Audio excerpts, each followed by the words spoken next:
In this video, we'll cover navigation and setting up your Grunt environment. For those of you who aren't familiar, Grunt is a PowerPoint add-in that helps you make great slides. Once you've installed Grunt, it will give you new objects like Grunt charts, visual grids, Gantt charts, and more. It will also give you a new suite of functionality via workflow tools.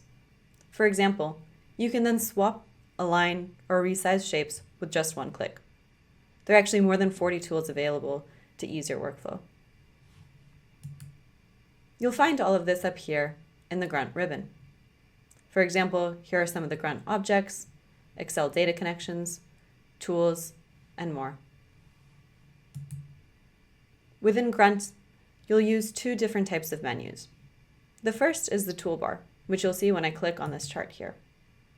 This has some of the localized chart-specific settings. For example, this is where you can change the chart type, the color scheme, style and formatting, chart annotations, axes, and more.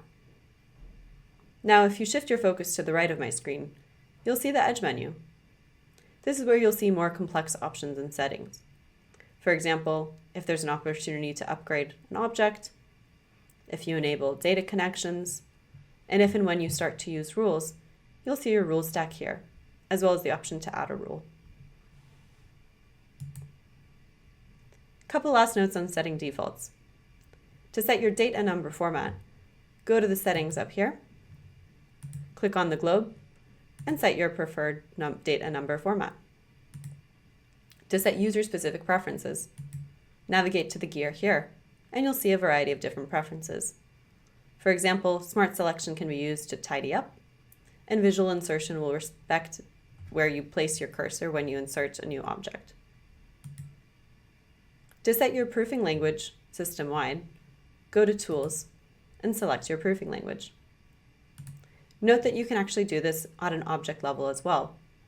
For example, if you right-click on this object, you can set your proofing language here. You can also do this for date and number format. Finally, if there are organization-wide defaults, for example, a color scheme or specific thickness that you want in charts, make sure to talk to your Grunt key admin, and they'll work with our customer success manager to make sure that we can enable that for your organization. Thank you and good luck. We hope that you'll enjoy Grunt.